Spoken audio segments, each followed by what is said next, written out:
Γεια σας ρε αλάνια. Πώς περνάνε τα χρόνια έτσι. Πώς περνάνε τα χρόνια έτσι και πώς περνάνε και τα χιλιόμετρα έτσι. Πότε ήτανε που έκανα το πρώτο βίντεο που μόλις πήρα το CB500X. Είχα κάνει και ένα βίντεο με το πρώτο σέρβις, ένα μικρό στα 6.000 χιλιόμετρα. Μπορείς να ανατρέξεις να το δεις άμα θες. Πω τι γίνεται εδώ στο Μαρούσι πανικός. Πώς θα βγούμε Κηφισίας δεν ξέρω. Ο άλλος τσαντίστηκε που τον πέρασα. Σιγά ρε φίλε, πάτησε και κόρνες. Λοιπόν, πριν ξεκινήσουμε να τα λέμε, δεν μπορώ να καταλάβω γιατί ρε φίλε μπαίνεις, βλέπεις το βίντεο και δεν κάνεις subscribe. Γιατί? Μπαίνετε, βλέπετε το βιντεάκι και δεν πατάτε subscribe. Τόσο πολύ δεν σας άρεσε. Τι άλλο να κάνω πια, σπαθιά να καταπιώ. Πρέπει να πήγαινε και από εδώ, αλλά δεν πήρα σπαθιά. Λοιπόν που λες, σχεδόν 3 χρόνια παρά ένα μήνα κλείνω με το Loki. Πέρασαν κιόλας 3 χρόνια ρε φίλε. Πω. Σαν ψέμα μου φαίνεται. Που πήρα το CB και πλέον και με τα ταξιδάκια μας και με τις βολτούλες μας και με τα motovlogs μας πατήσαμε 30.000 χιλιόμετρα. Εδώ κάπου να πω ότι το μεγάλο service κανονικά για το CB500X είναι στα 24.000 χιλιόμετρα. Απλά ρε παιδιά τότε δεν έκανα και τα βίντεο και να πω την αλήθεια δεν θυμάμαι τι άλλαξα. Ευχαριστώ πολύ που μας έκανε χώρο να περάσουμε. Δεν θυμάμαι ακριβώς τι είχα αλλάξει τότε και δεν θυμάμαι και το κοστολόγιο, δηλαδή πόσο είχε πάει η όλη φάση, οπότε δεν μπορώ να σας ενημερώσω γι' αυτό. Θα σας πω όμως τι κάναμε και πόσο πήγε το service στα 30.000 χιλιόμετρα. Πριν το πάω, εγώ εντάξει μιλάμε για χεσμεντέν κατάσταση.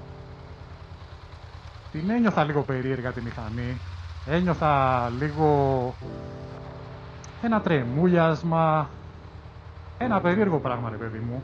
Και ομολογώ ότι όταν την πήγαινα τη μηχανή ένιωθα λίγο, ποιος ξέρει τώρα, λέω τι θα κουμπίσουμε, τι θα έχει βγάλει το CB μετά από τόσα χιλιόμετρα.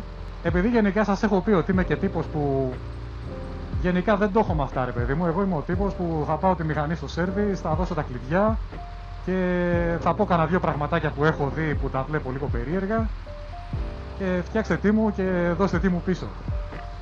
Είμαι σε τέτοια κατάσταση που λες εντάξει, είχα στο μυαλό μου κάποια πραγματάκια να του πω. Το πάω 30.000 χιλιόμετρα, πάρω το κλειδάκι, μια χαρά. Οπότε το πάω, φεύγω από το συνεργείο και περιμένω πλέον και επίσημα τη λυπητερή. Αφού περνάνε κάποιες ώρες λοιπόν, με παίρνει τηλέφωνο, μου λέει έτοιμος είσαι, έλα να το πάρεις. Ωραία, λέω, καλώς τα δεχτήκαμε. Άντε πάμε. Φτάνω στο συνεργείο, κατεβαίνω. Τι γίνεται, του λέω, όπως πήγαμε, μια χαρά μου λέει, τέλεια. Οι αλλαγές ήταν καινούρια λάδια, λογικό, μετά από 6.000 χιλιόμετρα από το προηγούμενο άλλαξα λάδια, αλλαγή φίλτρου αέρα και κάτι στριξιματάκια μου λέει στα κάγκελα, στο μοτέρ, λέει, γι' αυτό είχε στα τριξίματα, είχαν χαλαρώσει λίγο κτλ. Οκ, λογικό. Κάτι σφιξιματάκια κτλ. Του λέω, μόνο αυτό, στα 30.000 χιλιόμετρα. Ναι, μου λέει, τίποτα άλλο. Σκυλί μου λέει, δεν έχει τίποτα, είναι πένα. Σοβαρέ φίλε, του λέω. Και για πες, του λέω, τι γίνεται. Πόσο πάει το μαλλί. Εδώ τώρα θέλω εσύ τη βοήθειά σου που τα ξέρεις καλύτερα και ασχολείσαι και με συνεργεία και με σέρβις και με όλα, να μου πεις αν μου πιάσανε το λοκό ή αν είναι μια χαρά. Άρα έχουμε και λέμε λαδάκια, φίλτρο αέρα και κάτι σφιξίματα σε βίδες, τίποτα σπουδαίο, δηλαδή δεν είχε κάτι ιδιαίτερο. 80 ευρώ. Εντάξει, από αυτά που περίμενα να ακούσω, λέω οκ, στην αρχή λέω καλά είμαστε, 80 ευρώ δεν είναι κάτι τώρα, μια χαρά. Μετά όμως που κάθομαι και το ξανασκέφτομαι, λέω ρε γαμώτο, μήπως έδωσα πολλά για ένα φίλτρο αέρα και λάδια, ουσιαστικά. Γιατί εντάξει τώρα δεν μπορώ να πιστέψω ότι μου χρέωσε να μου σφίξει πίδες, το θεωρώ λίγο τραβηγμένο. Θα μου πει στα συνεργεία ο καθένας ό,τι θέλει κάνει. Οπότε θα ήθελα τη γνώμη σας να μπείτε να μου πείτε αν με πιάσαν λίγο κότσο ή πάει καλά το σέρβις εκεί. Αν θέλετε γράψτε μου γενικά και το CB, όσοι έχετε CB βασικά 500X, εσείς τι λάδια βάζετε?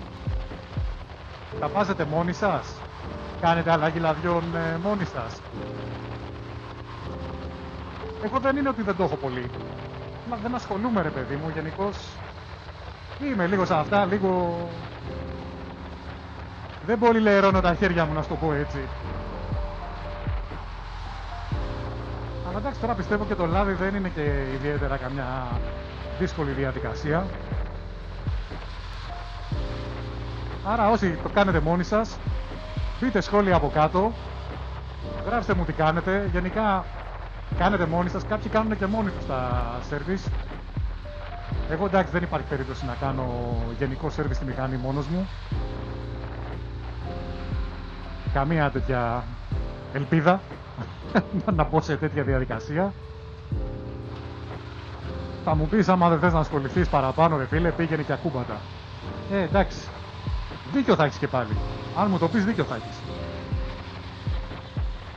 Αλλά έτσι λίγο κουβεντούλα να κάνουμε. Από περιέργεια πιο πολύ ρωτάω. Και ώστε την άλλη φορά ξέρεις ρε παιδί μου, μην με πιάσουν και τόσο κορόιδο. Αν με πιάσανε κορόιδο δεν ξέρω, εντάξει μπορεί εκεί να είναι οι χρεώσεις γενικά. Και μιας και αναφέραμε για τις αλλαγές που έκανα στα λάδια και στο φίλτρο αέρα, θέλω και τη γνώμη σου και σε κάτι ακόμα πολύ σημαντικό. Όλοι ξέρουμε, το έχουμε ακούσει από εδώ, το έχουμε ακούσει από εκεί, για τα DNA φίλτρα. Ρε μάγκες αξίζει. Και θα σας πω γιατί ρωτάω. Γιατί αυτό το προβληματισμό τώρα που λέω σε εσάς, τον είπα και σε αυτόν στο συνεργείο. Του λέω, σκέφτομαι, του λέω για κανένα φιλτράκι DNA, του λέω αξίζει. Και μου λέει, αξίζει, αλλά θα έχεις μου λέει μεγαλύτερη κατανάλωση.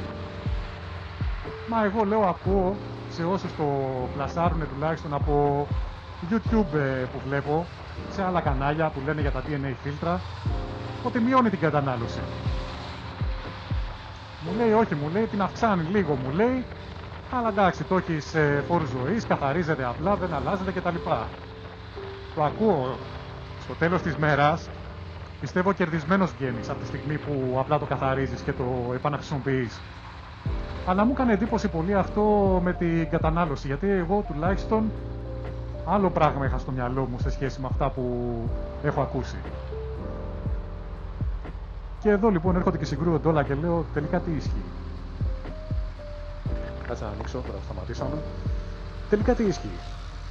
Έχεις μεγαλύτερη κατανάλωση ή μικρότερη?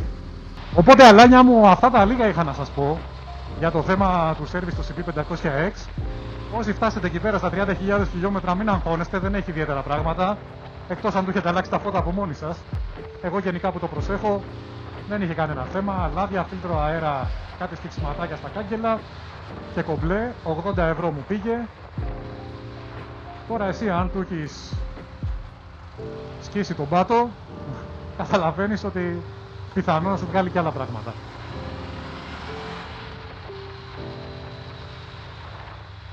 Άρα θέλω να μπείτε από κάτω στα σχόλια, να το συζητήσουμε, να μου πείτε την άποψή σας καταρχάς για το οικονομικό σε σχέση με αυτά που σας είπα ότι άλλαξα και κυρίως θέλω τη γνώμη σας για τα DNA φίλτρα.